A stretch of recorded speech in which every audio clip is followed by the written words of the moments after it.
Thank you very much. And before I start this morning, I had two comments to make. First of all, I want to thank the organization for inviting me. And the second comment I want to make has to do with my presentation. Now, I'm going to be talking about drugs and therapy. Both of these areas end up with product formulation. Now, if you just think about it for a moment, I think some of you might ask the question, what does a dermatologist, a practicing clinician, know about product? Well, I'm going to just take a very few minutes and let you know that I've worked as a drug clerk. I've sat behind a desk and looked after dermatologic patients. I've authored and co-authored 12 textbooks dealing with drugs and therapeutics and how it impacts on skin disease and the care of the patient.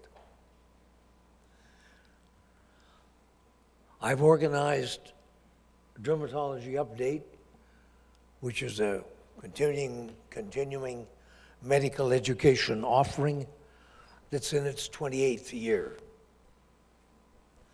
I'm the editor of Skin Therapy Letter, which is peer-reviewed, indexed, and internationally distributed, and it's in its 17th year. And I'm also involved with Web and Skincare Guide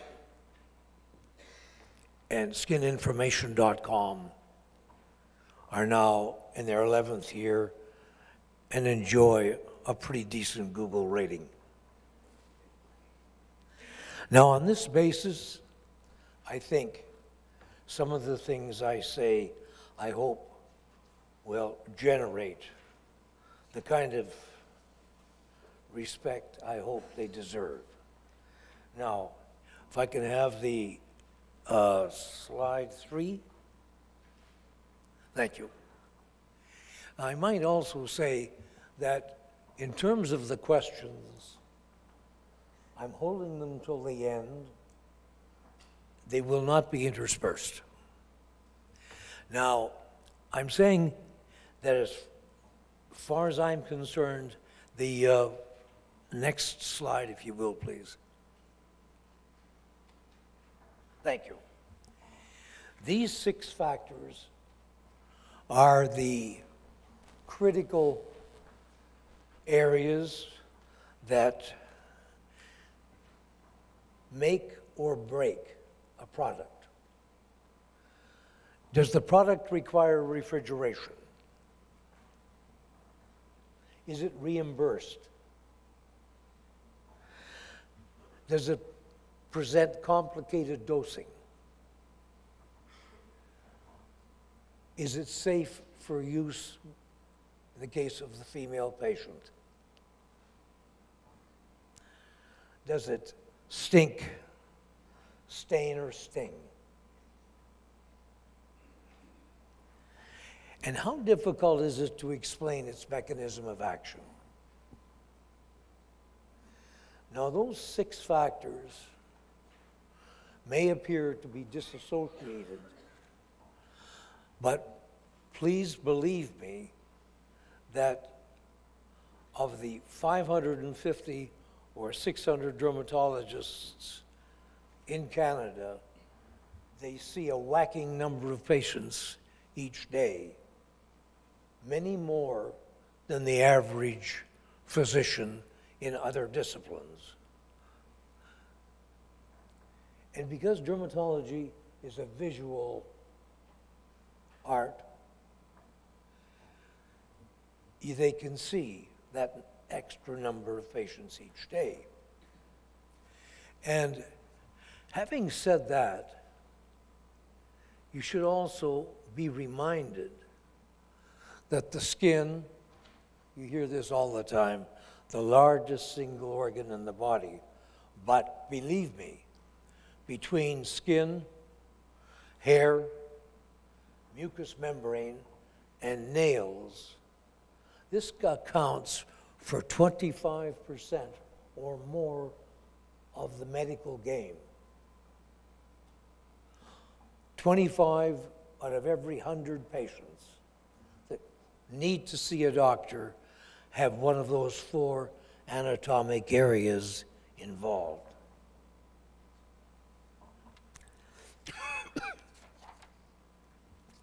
Now, next slide, please.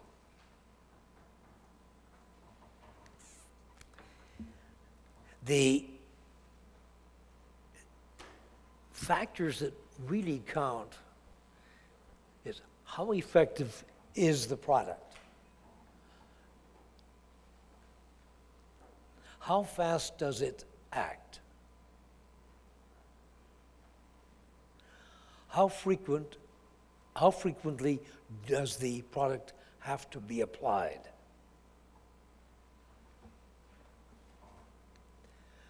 Now, each of these carry with them real meaning, because each factor that is not met reduces the chances of that product being successful. Next slide, please. Now, the patient has the opportunity very quickly of appreciating whether a product is pleasant. Is it easy? Is it easy to apply? Does it have side effects? And most important, and this is the $64 question, how robust is the improvement? Do you have to keep reapplying, or after the condition disappears, does it rapidly reappear? Or do you get substantive improvement? Now, these are the questions that should be answered and have to be answered very quickly on in the development of the product. Next slide, please. Now, the factors that guarantee real success, simply one thing. If the product that you are introducing can be applied in the doctor's office, if he or his assistant can assist in the application of that product, and in so doing qualify for payment, this goes a long way to guaranteeing the success of acceptance. Next slide. Now, having said that, I have to state that effectiveness of a drug will trump everything I've said. If a drug is really effective, and I'm going to use the age-old example of isotretinoin, Accutane, which was introduced 31 years ago. And that drug, even to this day, is looked upon with a degree of reverence that you really can't believe that a doctor, even non-dermatologists, look upon when they talk about isotretinoin, Accutane, or any one of the 22 or 23 generics that have followed. Now that is an indication, that's an example I'm using of what you can do with a drug that is really effective. There is no effort made to market it, very little. And still, year after year, this drug for moderate to severe acne is looked upon as the gold standard. And as I say, this is the one lone example of something that has withstood the test of time, even though it's broken many of the others. It has complicated dosing. Women cannot use it if they're in the childbearing age. So all of the things I've said, in a way, have to be modified when you're faced with something that's really effective. Next slide. Now, I've just added these examples of antihistamines, minoxidil, terbinafine, and 5 others here. Now, I've said these particular examples are drugs that sometimes don't quite meet all the criteria I've mentioned, however, are effective and have done very well in the marketplace. Now, may I have the first question?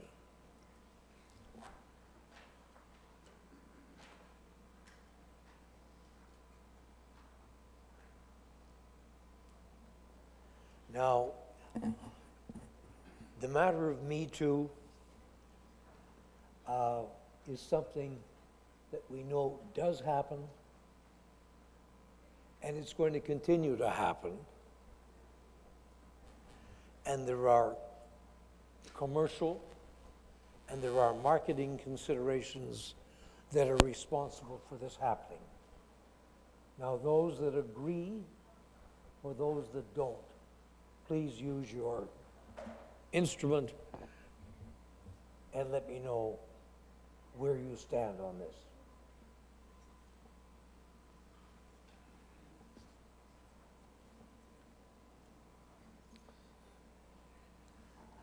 Well, we must be pragmatic. And this is something that, as I said a minute ago, many people rail against. The Canadian Medical Association Journal regularly takes umbrage with this happening, but it's a fact of life, and it gives, I think, on occasion, more opportunity and more choice for the physician. The next question, please. This is very touchy. Should pharmacists support physicians' therapeutic choices? Now, we hear time and time again that the choice that a physician makes can be derided, belittled, and can be handled in a very negative way. Now, if pharmacists do this, it creates a problem for the physician.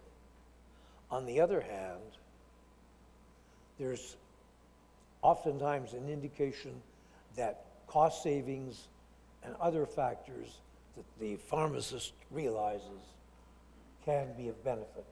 Now, of the two, please let me know whether or not the pharmacist should continue to do this.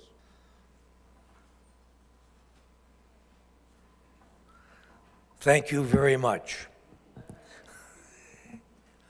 Now, if there are other questions to follow, I'll be very glad during the question and answer period to attempt to answer. Thank you again very much.